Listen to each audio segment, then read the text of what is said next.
states with anti-hazing laws that either are misdemeanors or felonies. If you're in one of the 6 states that are not on this list, I encourage you to contact your legislator.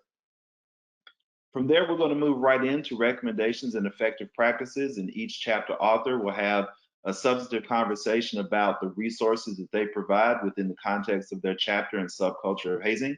And I'm honored to start with Dr. Elizabeth Allan at the University of Maine, who is one of the most preeminent and most renowned scholars in this work, and it has been her life and her passion every day to combat hazing. Elizabeth, thank you for joining us.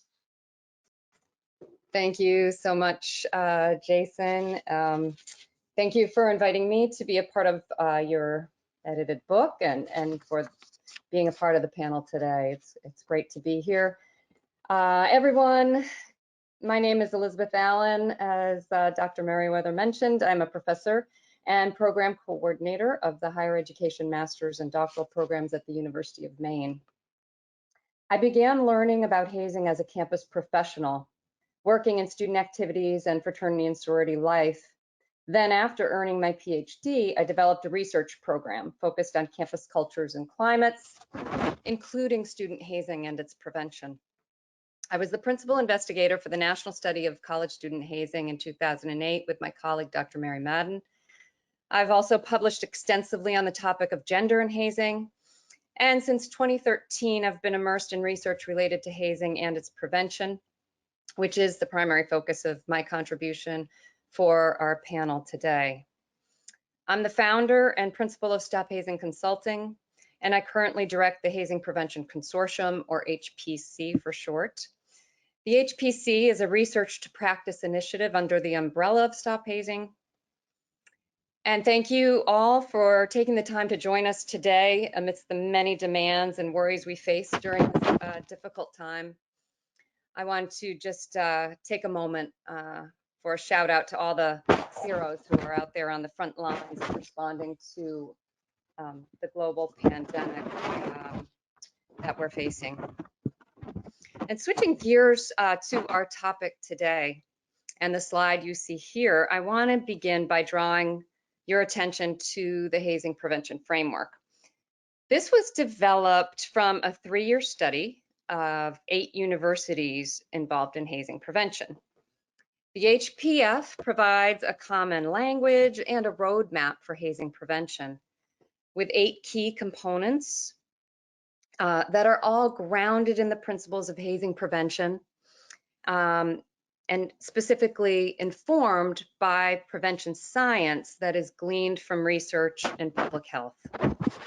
Each of the components as defined here, and for the sake of time, I'm not going to read them all now, but you can find the full research study upon which these are based in the NASPA's JSARP journal. And the article is entitled Transforming the Culture of Hazing, a Research-Based Hazing Prevention Framework. And also a shorter version is available in the Hazing Prevention Toolkit for Campus Professionals. That's a collaboration with the Cleary Center. It's available at no cost. There's a mobile-friendly version. You can find that at stophazing.org. In addition to the definition that you see here on your screen, for each of these components, we've analyzed the data and identified indicators or action steps for each of these key components of hazing prevention. For example, when considering commitment, you have the definition there, and the toolkit also provides the action steps and characteristics of what commitment looks like in practice. So, for example, allocating resources to regularly collect campus data. I'm so sorry to break in, Elizabeth. Panelists, I apologize. Could you please make sure you are self-muted or away from whatever is moving? There's something moving in the background and we can't hear Elizabeth. I apologize, Elizabeth. Thank you. Sure, no problem. So when we're talking about commitment, it may seem self-evident, but we wanted to provide folks with some really specific indicators or characteristics. So in the toolkit, you will find some of those characteristics. For example, Commitment includes senior leaders providing the resources and both time and financial to gather data that will inform hazing prevention efforts. It also includes the development of an ethical leadership statement endorsed by senior leaders and other folks on campus to include an anti-hazing stance. It can also include the commitment to develop capacity and a coalition, a broad-based coalition that crosses many different functional units on campus so that this work isn't on the shoulders of just a few people on campus. And for example, another action step would be incorporating hazing prevention into job descriptions that are across functional units and not just relying on the expertise of folks in FSL. So another thing to consider before we move to the next slide is the visual here. And this again, emerging from our data analysis, we found that while each of these components can be considered separately, as the visual indicates, effective campus hazing prevention is not necessarily linear, and it's not a one-size-fits-all approach. Rather, effective hazing prevention incorporates all the components in an integrated and synergistic manner. So while it's often easiest or attractive to focus on implementation, the doing of hazing prevention, for example, bringing a speaker to campus, having a workshop, it's really important to remember, as this visual reminds us, that all of these components working together in an integrated way is what will create long-lasting, enduring culture shifts on our campuses to support hazing prevention. Also, to assist folks in using this framework, we've developed a rubric. We call it the Hazing Prevention Rubric, or the HPR for short, which can serve as a self-assessment tool, a benchmarking tool, and a strategic planning tool. Helps folks identify whether they are at beginning, developing, advanced, or exemplary stages in implementing all of these key components of hazing prevention. Next slide. So another thing I just wanted to mention, that in addition to the framework, there are a number of other findings and takeaways from my research and from the research of others that shape the way we think about effective hazing prevention on college campuses. And these are noted here. I wanted to highlight the cognitive gap that is to say that while many students experience hazing, and we found that it is widespread, it crosses many different kinds of clubs, organizations, and teams, very few of those students who experience it actually identify, consider themselves to have been hazed when they are asked directly. And that hazing is a complex psychosocial phenomenon and warrants a comprehensive approach that, and I know you're going to hear about this from other presenters, but that is rooted in an ecological or an environmental approach where you see multiple layers of the social ecology. Next slide, please. So just before I wrap my section of the panel, I wanted to mention these core strategies that in our work with the Hazing Prevention Consortium, which began with 8 and now includes 20 pioneering campuses, we've been testing several specific implementation strategies. So these are what we call core strategies, and they have an evidence base that's been developed and documented in other arenas, and we're working to adapt these for hazing prevention specifically. And as we adapt them, we're gathering data to evaluate their efficacy.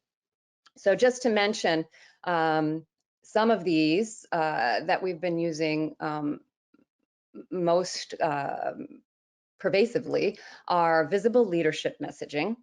That, again, as I mentioned earlier, a reflection of that commitment at that senior level and actually throughout the campus community, using student leaders as well as senior administrative folks and all the way throughout the social ecology to talk about the importance of ethical leadership and positive group membership and thereby also communicating an anti-hazing stance. having clear policies and a clear protocol for response, and holding folks accountable. It's a type of tertiary prevention, but it's important to the whole picture of enduring culture shifts. Building that coalition across functional units is key, as well as trainings. Trainings that have been evaluated are typically most effective. And so we've been working on that, and we've been working on trainings for a wide range of audiences. So that includes students, staff, faculty, parents, alumni. And in those trainings, we often incorporate bystander intervention. And another approach that is very promising and also supported by research is a social norms messaging approach, which uses assessment data to work to correct a misperceived norm. So in this case, a misperceived norm may be, oh, everybody's hazing. It's just what we do.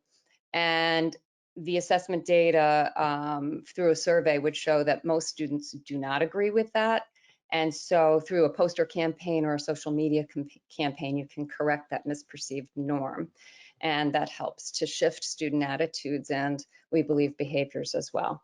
And then finally, transparency in terms of, for example, having a campus website that makes it clear what the university is doing to respond to hazing incidents, how student organizations are being held accountable, as well as information for students to know where can they go if they have a concern, and also if they want to implement a non-hazing approach to group bonding, team building, and so forth. What are the resources that are available to them? What are some ideas? Are there any incentives to support that kind of innovation? Those are all kinds of things that can be included on campus webpage, as well as being super transparent about the kinds of hazing violations that have occurred and what the accountability measures have been. And in a little bit later in our session today, I'll provide some other information about additional resources that we have to share. Thank you.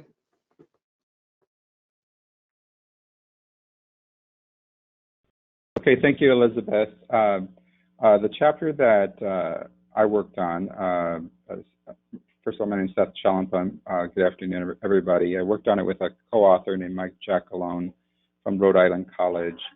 And we specifically looked at changing the culture of hazing in fraternities. And what Elizabeth is saying is correct. The literature is really promoting a comprehensive approach. And what I brought to the research is related to the health prevention, public health model using the social ecological perspective. And my co-author, Mike Allan, brought more of a full-time work with fraternities and sororities. I've worked with fraternities and sororities through my role as Dean of Students for over 10 years, but also have applied this prevention model to other things like sexual assault prevention, alcohol and drug abuse safety, and all those things. So we'll jump right into it for the next slide. We really want Greek life advisors to know that it is not just one person's role or job to prevent hazing. And I think that's where maybe some universities are starting, where they think that 1 week of prevention by one office will do it. And it does not. And so the social ecological perspective provides a more comprehensive environmental view of looking at the individual, group, community, and society. So that's depicted there on the slide. At the same time, we used Shine's organizational culture model for changing culture, changing the basic assumptions taught by these organizations to their members as ways to perceive, think, feel, etc. And so with this grouping together, it does help us as a institution, at each of our institutions, develop strategies to change this culture. And the ways that you'll find these things that can be changed is through identifying perhaps different leverage points. So for instance, the individual level, that's the student. You're addressing their social, emotional development, intellectual, spiritual, physical. The group level, the chapter level at each institution. The community level would be institutional wide, whether it's on or off campus, and then the national levels and so forth. And so by looking at that, you can address ways that we can align expectations with values, national headquarters versus our institutional values. We can reveal unhealthy minority attitudes. And that's what Elizabeth was speaking of a little bit with addressing the bystander effect. We identify things from small group social norming, where you specifically ask within the student organization as a recommendation their views on hazing, and to be able to compare that to national statistics and so forth. Another way is also to take advantage of and utilize public scandals and myths explosion, according to Shine, which again, there are plenty of stories nationally that we can use to illustrate, to educate our student groups before actual incidences on our campus and so forth. So some of the things mentioned prior, prevention.org, Greek Life EDU, there are these online education modules at the individual level. To beyond that, as far as advisor training, faculty staff training to recognize the hazing. At the community level, also looking at that evidence programming that could address the scholarship around the hegemonic or toxic masculinity. Some of those are also trending with involving men in some conversations around sexual assault prevention and so forth. And then at the national level, not only working with the national headquarters, developing ways to provide a third-party hotline, looking at the felony level statutes. When we started doing research, there was only a handful of states that provide a felony level statute, and now it's in the teens. And then the last is related to the accountability, requiring groups to report their misconduct, posting it on the websites, and so forth. So all of this working together at various levels will give the Greek Life advisor on each of our campuses more of this pseudo team of ways to eradicate hazing. And that's the main piece that I would like everyone to take away from our chapter related to changing culture.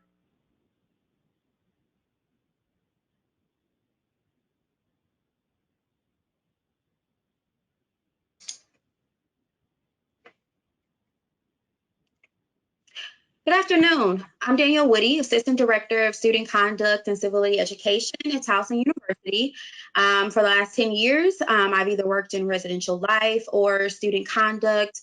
I am a member of an MPHC organization for a long time now, and I've served as an advisor on the sorority side. I've served as an advisor as a staff member on the university side. I have done several trainings and restorative circles for sorority organizations, and I've served as an investigator and adjudicator for several hazing allegation cases. And so I'm very committed to the success and the overall development of Greek life by being a champion of the dismantling of hazing practices. So in the next slide, you will see the recommendations in our chapter, Redefining Standards in Sorority Culture. So these recommendations I'll go over quickly and share some practical ways to implement. Recommendations that you can find in chapters such as this one, bystander intervention training. This recommendation was brought on because bystander intervention trainings at many institutions have been mandated to mitigate the risk of sexual misconduct. So a similar standard could be useful for sorority life as well. So in this case, it would review real life examples of low to high level cases, hazing cases, such as passive aggressive behavior, emotional abuse, the variation of ways physical abuse could show up in the form of hazing.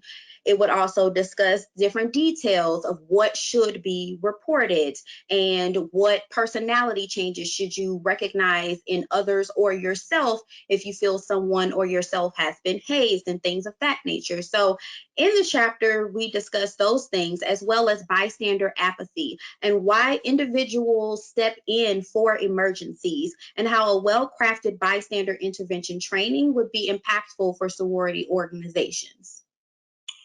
Next up, addressing groupthink.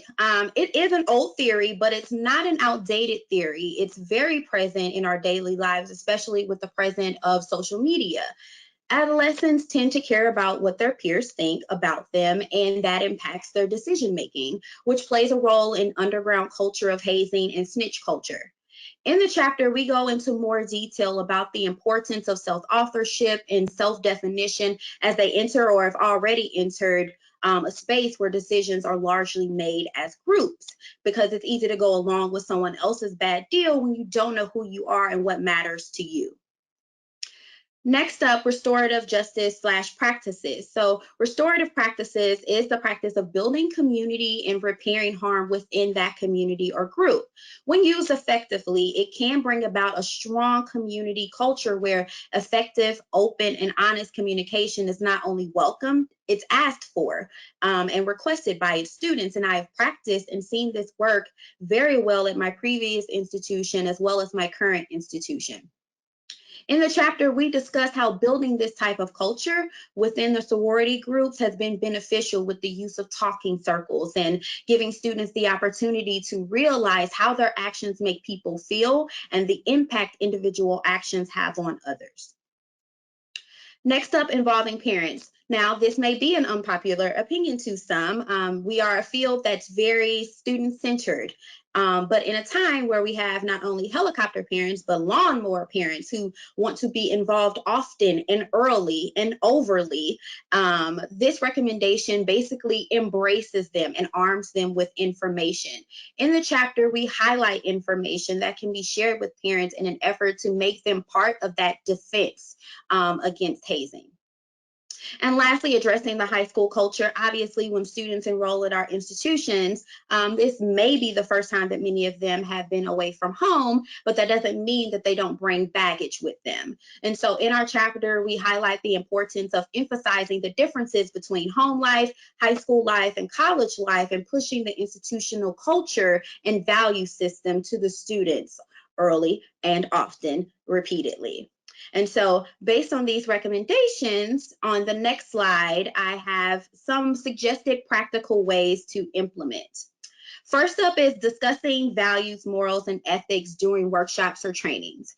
These can be standalone workshops or trainings, or this can be something that's worked into what fraternity and sorority life offices are already doing. But getting students to think and process what matters to them and who they are and who they want to be at the core can make a difference in decision making.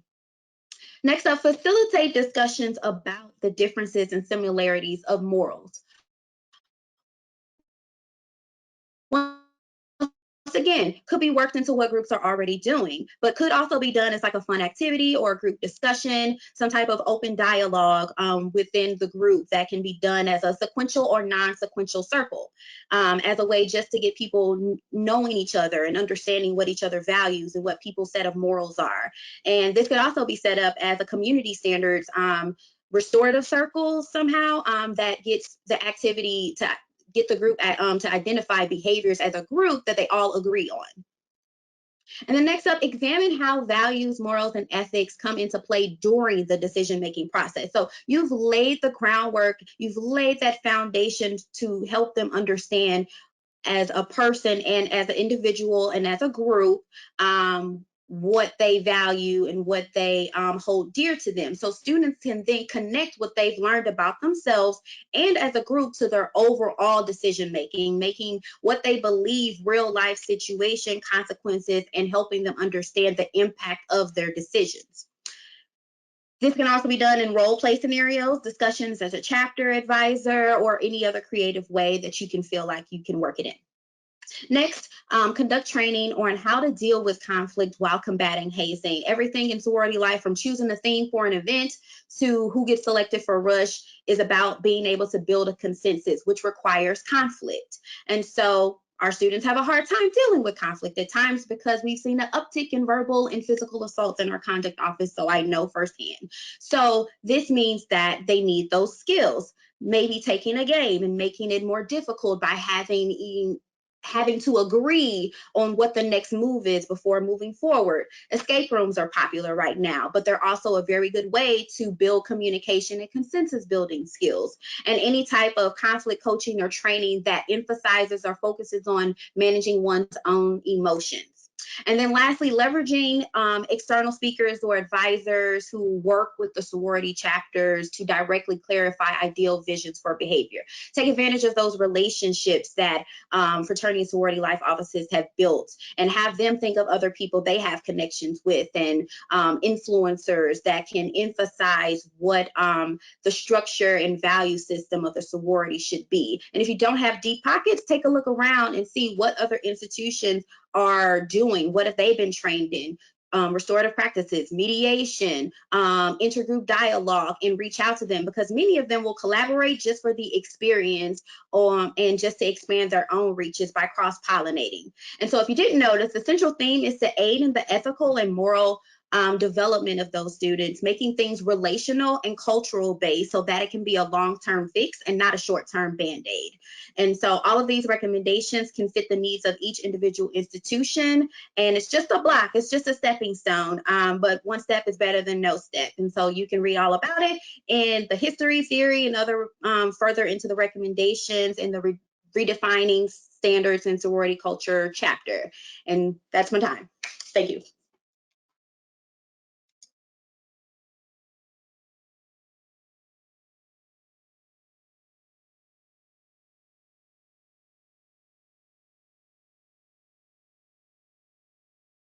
And we're going to turn it over to Dr. Aaron Hart. And Dr. Hart's coming on screen, and I think we have him ready here. Talking about refining residential culture in Greek life housing. Good morning, can you hear me? We can hear you perfectly. Good morning. My name is Dr. Aaron Hart, and I currently serve as the Vice President for Student Affairs at the University of Houston, Clear Lake. I've been in student affairs for approximately 23 years. The majority of my career has been spent specifically in housing and residence life. I previously served as the Chief Housing Officer at the University of North Carolina, Charlotte, and also at Indiana University, Purdue University, Indianapolis. I am very excited to have an opportunity to discuss the role that housing and residence life plays in Greek life and the prevention of hazing, and also just in creating a safe collegiate experience around the Greek experience. I must admit that I'm actually quite surprised that more campuses have not looked at taking the best practices of housing and residence life and trying to integrate that into the Greek experience as it relates to Greek housing. What we see on many campuses is a traditional Greek housing experience that just simply consists of having Greek affiliated members live in segregated housing. And unfortunately, in a lot of these instances, you do find several incidents of hazing. Unfortunately, in these facilities, you do not necessarily have a structured programming model. You don't have traditional housing and residence life training as it relates to a structured co-curricular program where individuals actually are experiencing a traditional housing model.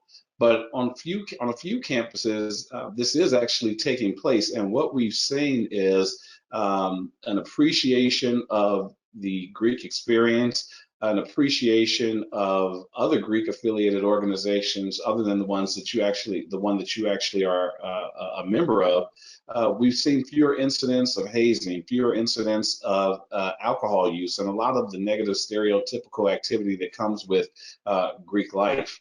And so what I'm going to introduce today is the LIFE model. And basically it's an acronym for Living Your Fraternal Experience.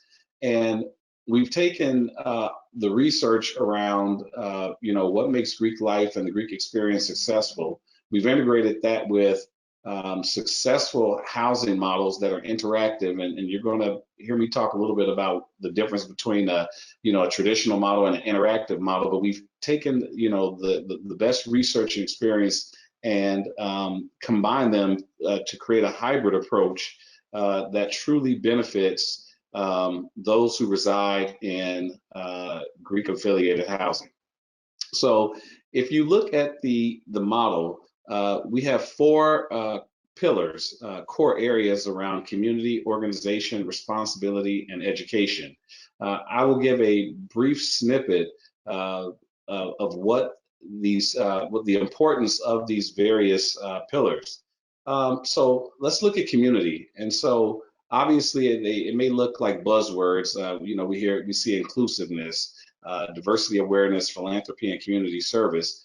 But this is an interactive model and a requirement of the Greek housing. And so if we want to create a successful on-campus Greek experience, it's very important that we make these a requirement of that program. No different than if you lived in a traditional residence hall. You have resident assistants. They are guided by a programming model, and they're required to implement programs within the guidelines of that model. Well, this is the same. We would implement this in a traditional Greek housing facility on campus, supported by the university. Once again, I'm not saying you couldn't implement this in an off-campus Greek housing facility, but there'd really be no teeth to it. This is most successful in an on-campus environment, or if it is going to be utilized in an off-campus environment, the idea would be that we would, hold the organizations responsible. Specifically in the community model, the inclusiveness and the diversity awareness are not just around membership, but also an appreciation of these philosophical approaches as it relates to the community. A lot of the negative stereotypes around Greek organizations are around this era of secrecy and exclusion. But if we get our members to understand the importance of diversity and inclusion, not only within their organization, but the community as well, it really does build a strong sense of community. Philanthropy is key. That is the essence of Greek life. I'm a member of a Greek affiliated organization and have been a member for over 20 years, and philanthropy and community service are key components. We must make sure that we don't lose sight of that concept. Organization. So Greek history, Greek pride and campus engagement, very important, not only around pride of your organization, but we would expect members to learn the history of all Greek organizations, whether they're in IFC and PHC, just all Greek organizations, and understand why not only their organization, but other organizations were founded, and having pride in other Greek organizations as well as their own. And campus engagement, very important that these members understand the role that they play on campus, and they play a vital role in student engagement. Responsibility, once again, healthy mental and physical lifestyles, hazing prevention, alcohol awareness, and student leadership. These would be, once again, actual programs and activities taking place in Greek housing that the members would be, required to participate in.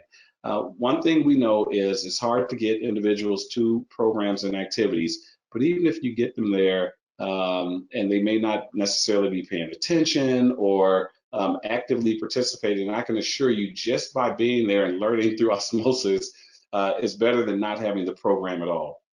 And finally, education. Once again, Greek life started for the sole purpose of community service, philanthropy, and academic engagement. We need to get back to the core concepts. We don't teach this anymore, and this programming model would serve part in that process, as long as we don't lose sight of the education. So the scholarship, the self-awareness, the academic engagement would be requirements of the program within this model. As we look at the recommendations and the implications, college administrators truly need to look in the mirror and make some hard choices and understand where we are falling short. Colleges and universities really need to look at establishing more on-campus Greek housing, not simply land leasing facilities and then leaving them without responsibility or checking up on, the community. We need to look at how do we build more Greek housing, especially in a time when we have some housing shortages. If you look at the next point, leveraging occupancy implications, a lot of housing across the country, they're sitting at 70, 80, 90%. What you need to understand is that the Greek life community is looking for the on-campus experience. And if we build Greek housing, and I'll talk a little bit about mixed affiliated housing as well, we could serve two purposes. We can get students on campus. We can provide a very specific positive Greek community within these facilities. And if we start doing that, you'd really start to see a shift in how Greeks are viewed and the Greek experience and Greek behavior within 3 to 5 years. Mixing non-affiliated and affiliated housing is not necessarily a new concept. If we look at some other colleges and universities, Indiana State, for example, they have Greek housing, but when their Greek housing is not filled, they do provide an opportunity for non-affiliated members to fill those spaces. And a lot of times it is a win-win. I know you'll get some resistance to non-affiliated, you'll get resistance from the Greek members where it comes to having non-affiliated members in their quote-unquote space.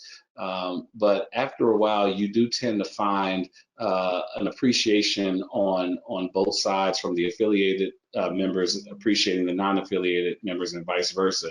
But it does reduce the amount of hazing and alcohol incidents that take place in Greek housing, creating a engagement checks and balances process. And then finally, what are you colleges and universities doing other than just simply suspending Greek organizations? We're not seeing as much as we should.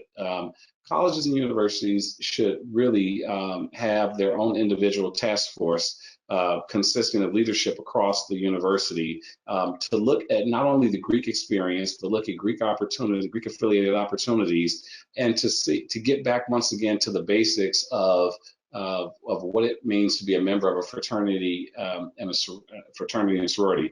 I'll end on this. As we are living in this current COVID-19 reality, what you're starting to see on a lot of campuses is the fraternities and the sororities are doing an amazing job in raising money, not only amongst current members and the campus itself, but also with their alums.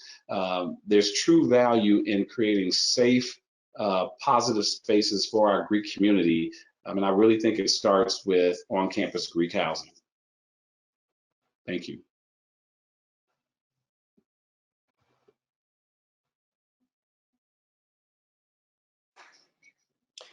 Howdy, my name is Josh Brown, and I have the honor and privilege of serving as the Associate Director for the Department of Student Activities at Texas A&M University, and also the Office Director for the Fraternity Sorority Life Operations at Texas A&M University.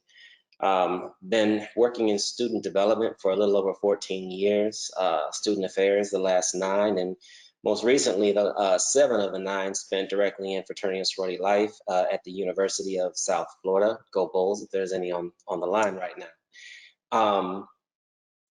I had the distinct privilege of working with Dr. Michael Sujet on this chapter, talking about how to mitigate the hidden harms within multicultural organizations. And I think it's very important to preface what we mean by multicultural for this chapter. And by that, we mean a multitude of culturally based organizations, not to disinclude multicultural organizations, but recognizing that as the youngest organizations on the majority of college campuses, there is a multitude of culturally based organizations that are not yet in a uniform space as far as resources are concerned. And so I just want to put that disclaimer out there. When we refer to multiculturally based organizations, they might be a part of a diversified Greek council, multicultural Greek council, unified Greek council, independent Greek council, so on and so forth, just kind of dependent on the actual model that's going on their respective campus.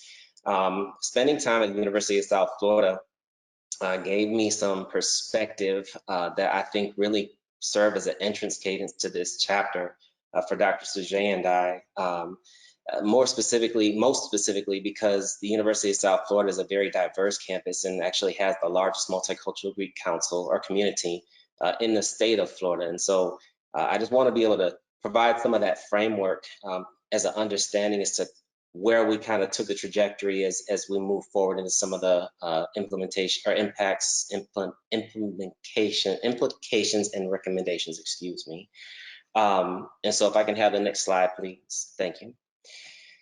So I'm not going to read all of these off, but I do want to spend some time focusing on some of the ones that I think really kind of hit home for us. And I think this is really more about the approach that we want to offer to figuring out how to navigate some of the things that go on and the complexities that go on within this diverse group of Greek letter organizations. And first thing is first meeting them where they're at. And so what this really looked like for us was being able to have conversations with members and directly inquire about their cultural history. But most importantly in this space is the listening and being able to remove some of the biases that come with our own experiences as advisors. Being able to grasp and understand what it is that these communities are experiencing comes with our ability to connect the dots from what we know from a institutional lens and expectation, as well as understanding where they're coming from and what their cultural history looks like and all the dynamics that are at play therein. Being able to, for advisors more specifically, being able to acknowledge the challenges that are faced by the members of these respective communities, whether we're talking about racism, classism, political activism, these are just some examples, right? But it's hard and it's going to be very challenging for students to want to open up for these organizations to be able to allow themselves to become vulnerable if they do not understand that you acknowledge the realities that are faced by the members of the organizations on a day-to-day. Learn the cultural customs and traditions and the rituals that are practiced. A lot of these rituals can pour into what become hazing practices and hazing cultures. And so if you don't understand where they're coming from, it's going to be easy to miss them or be able to not understand the best way to support students through navigating how to mitigate the harms of hazing practices and the expectations that the cultures might have within those practices or the roles that they may play within those practices. Become familiar with the communities surrounding the campus that support the cultural communities that we're talking about. There is no one-stop shop as far as how organizations that surround in the communities that surround college campuses interact. They all interact differently, and I think part of the challenge that we really wanted to bring to life, or at least provide an angle for consideration, is being able to understand how those communities react or impact the activities that we see on college campuses, where their support exists. Many of these organizations are not coming from a long train of resources or a long deep pockets, if you will. And so there may be resources in the community that are not directly on college campuses that they're looking for or that they lean on and lean towards. And so therein also creates opportunity for impacts outside of what is going on our college campuses. Pay very close attention to actions and practices that could be adopted or transformed into hazing practices. And I think Dr. Sujay and I really talked a lot about the youthfulness of these organizations. A lot of these culturally based organizations are going to once again be the youngest in the last to join in recent years, fraternity and sorority life and the fraternity and sorority life movement. And so they are not necessarily confined to the same practices that we have seen for hundreds of years, right? I think there is an ability for a lot of our culturally based organizations in those communities to pick and choose kind of where they're going to enter into what has been some of the battlefields in hazing practices for years, right? And I think it's going to look a little bit differently. And so part of our job and our duty as those who are advising and impacting Greek-led organizations is really rooted in our ability to understand what could become a hazing practice or where it could potentially go. Listen again with intent when you're having those conversations with these members to understand some of the things that may not look traditional as far as what we're used to trying to navigate, and when it comes to things like hazing. Challenge cultural myths. There is a myth that you are supposed to do X, Y, Z before you join an organization. It is okay to challenge that space, right? And I think part of owning the challenge of that space is once again understanding the cultural context from which these organizations are looking at this space.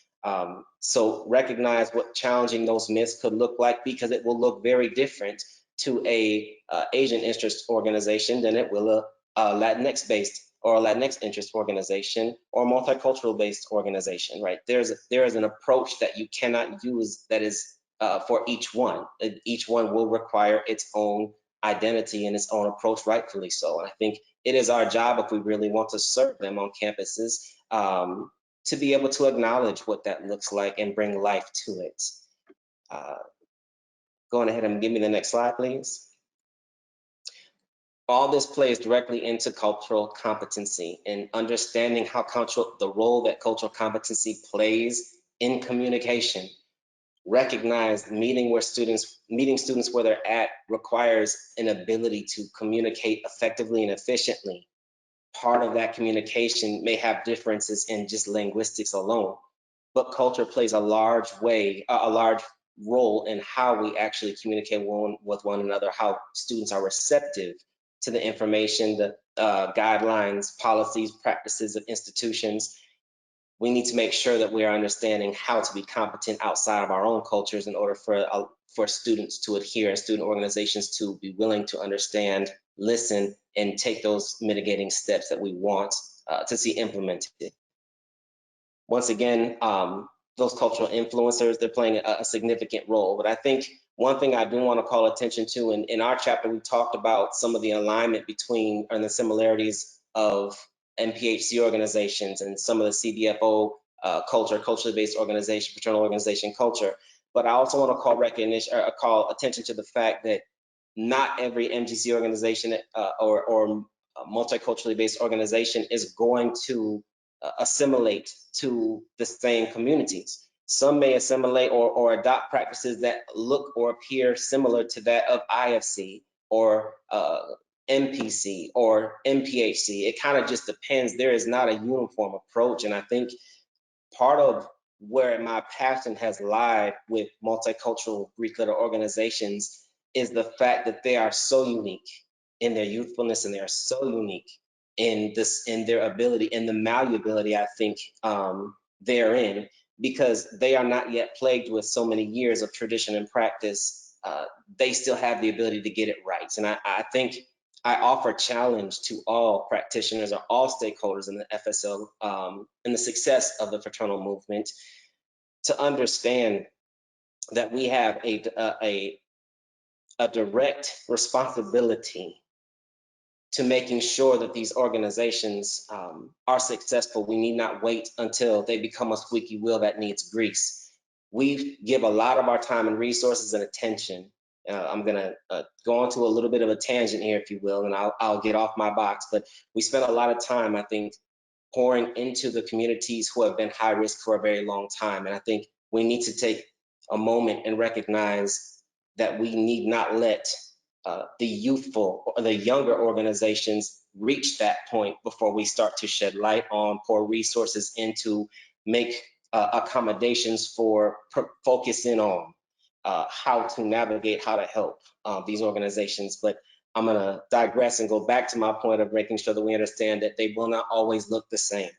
Practices will not always look the same. Alignments may not always look the same. Two chapters from the same organization and do two different geographic locations do things differently when it comes to multicultural people-led organizations. And so it is the responsibility of the practitioners who are the boots and eyes on the ground to make sure that we understand how to approach those specific chapters as individuals.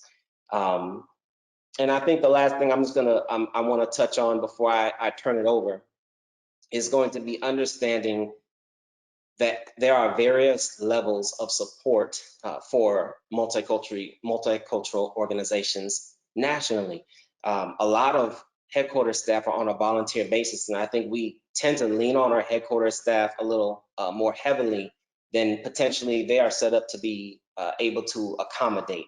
That doesn't necessarily mean there's not a shared responsibility there, and I think that's very important to shed light on it. But I do want all practitioners and stakeholders to understand what it means to be able to create support networks for these younger organizations. And a lot of times that's going to be right on campus, right at home, being able to connect them with resources on the campus so that we can create the web, if you will, the village that's going to pour into the successes of these organizations. And so I thank you again, Jason, and I'm honored to be a part of this this group of authors. Thank you. Hey, Josh, I'm going to do a quick follow-up. We have a question before we get to Rasheed. We have a question from Kim Novak. Let me back off the screen. We have a question from Kim Novak who asks, Joshua, what advice do you have for working with national COB organizations that have approved processes that are considered hazing per university rules regarding hazing? Thanks to our friend Kim for that question. Dr. Novak, how are you doing? And thank you very much for that question. I think this is a challenge that we've had to navigate quite frequently. And I will go back to what I'm going to say is that partnership, right? And I think being able to shed light on the fact that these are organizations, as much as we love them and as much as they are an intricate part of the success for students on our campuses, they are guests on our campuses. And if there is a question about whether or not they're able to follow and comply with policies, practices, before they become a threat or to our risk for national, I think it's very, very much in line for us to make sure that we are calling attention to the fact that this is a partnership. There are expectations aligned with these partners within this partnership, that we are following all of the legal standards of operation, and that we are making sure that the narratives that our organizations are peddling are positive, right? Or getting as close to as possible. I think the other piece that I would want to shed light on when it comes to navigating that relationship is when we're looking at what expansion efforts or how we're navigating our expansion efforts for organizations to join our communities, particularly with the younger organizations, we need to make sure that we are setting them up to be successful. And the way that we're doing that is being able to pour light into what those expectations look like, how this partnership needs to be navigated, and making sure that the organizations are set up to meet the campus-based expectations, and whatever that may look like. And that could be through continued connectivity for the first few years. It may look like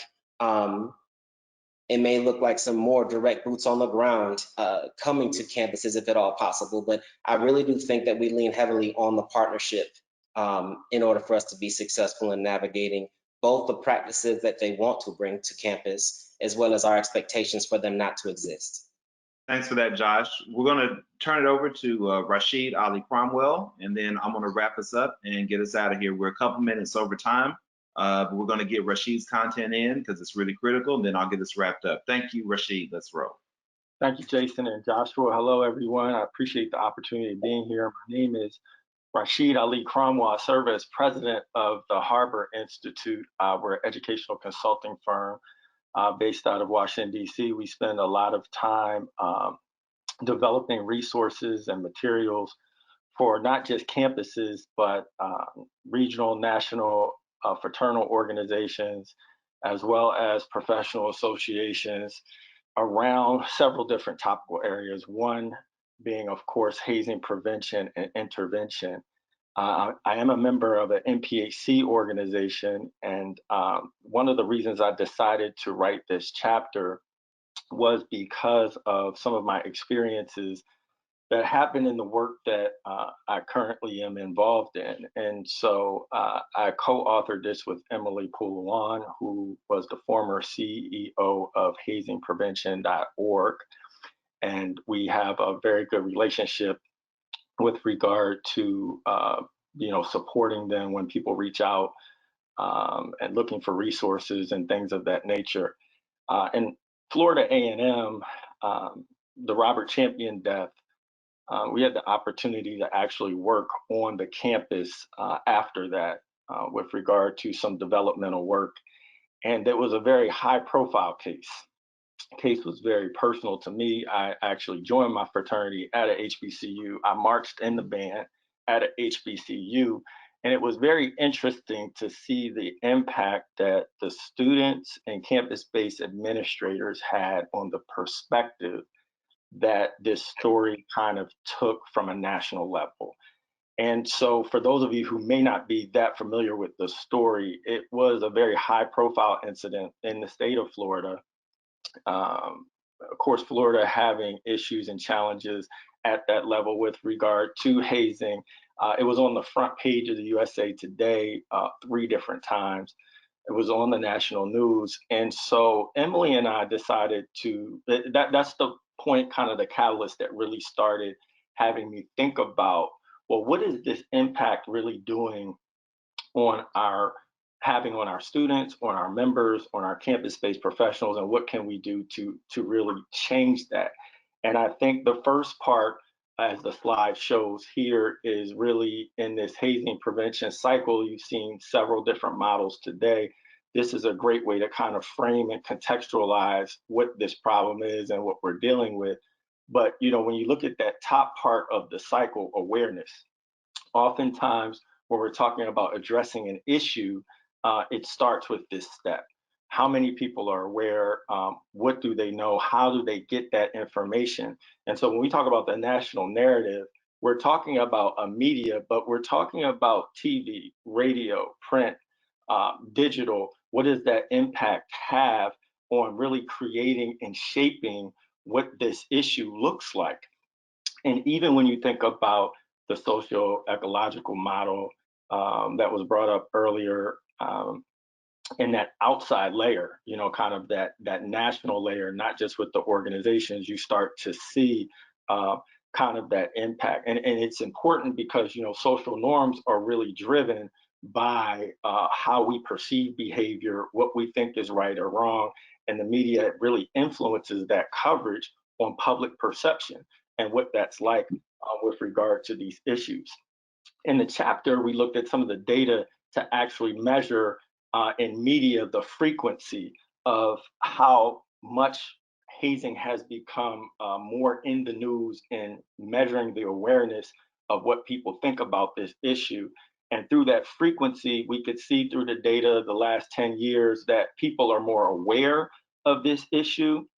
But one of the downsides in assessing that data is that even though people were aware, it didn't really have any tone to it. So people didn't really necessarily fully understand it. They just knew more about it.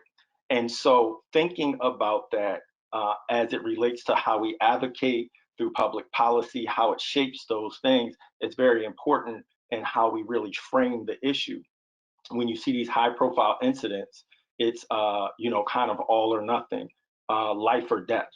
And it doesn't leave a lot of gray area on how students and campus-based professionals really interpret or perceive that. So our implementations, our recommendations revolve around what you can do as a campus-based professional, regional or national leader in these fraternal organizations to really change that.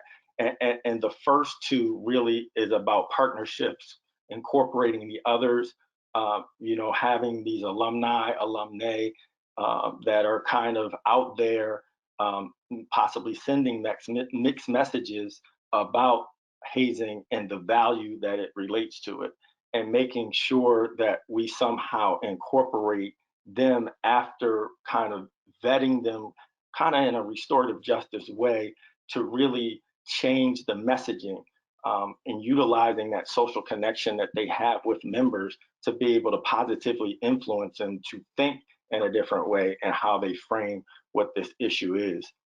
Higher education fraternal partnerships, we've seen recent spikes in recent years of that growing, which is great. The onus should not be, to Josh's point, on just the institution. Having fraternal organizations really provide resources is going to be key to be able to provide opportunities for both students and campus-based professionals to be able to combat this problem.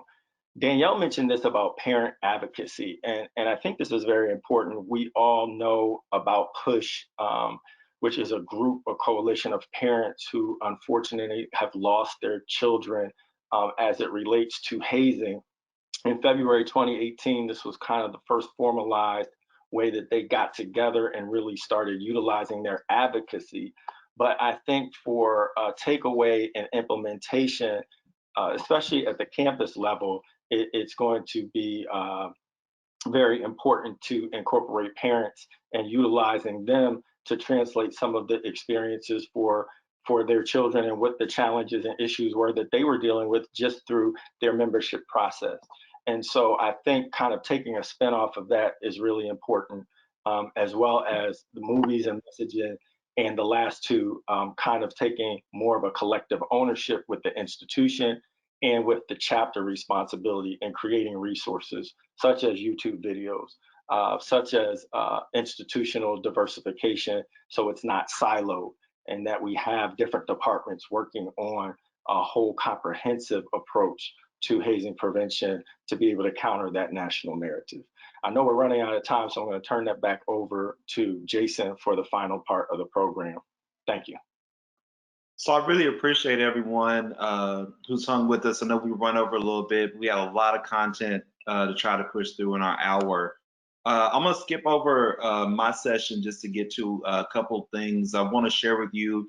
In the book, you will find an engaged campus life education model in one of my chapters that talks about a set of standards to do for pre and post membership education, some particular things that involve getting aspiring members and current members involved with national or for graduate chapter folks from MPHC and others to be involved in that process of certification and training for advisors, and in the process of granting approval for membership intake or rush or any other activities.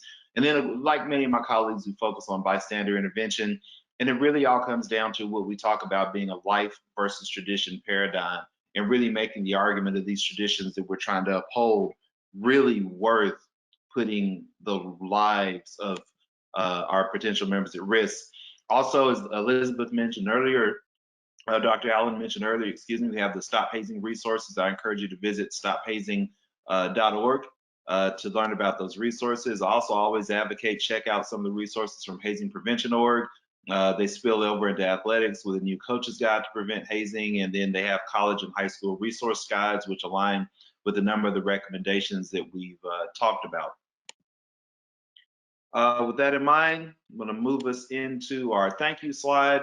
There's a link in the chat where there's a code for a 30% discount through the NASFA website for the book. You can purchase that, go to nasfa.org, and in the chat box there's a link post from Melissa Dane that gives a code, and I can't get back to the code from my screen, but it is there, and it's also available on Amazon Kindle, and is in print and available now and can be mailed to you right away if you order the book. I really thank my colleagues for joining me today, and I'm sincerely hopeful that to our participants, thank you to everyone who stuck with us as we've gone over about 10 minutes. I hope that you all found these resources helpful. Really encourage you to read the book, look into some of the specifics behind the content we talked about today, and most of all, in this COVID-19 environment, be well, take care of yourselves, take care of your families, your communities, your campuses, your students, and as we continue always with the work we do to prevent hazing, let's make sure that we are focused on saving lives. Thank you so much to NASPR for hosting us, and thank you for joining us today.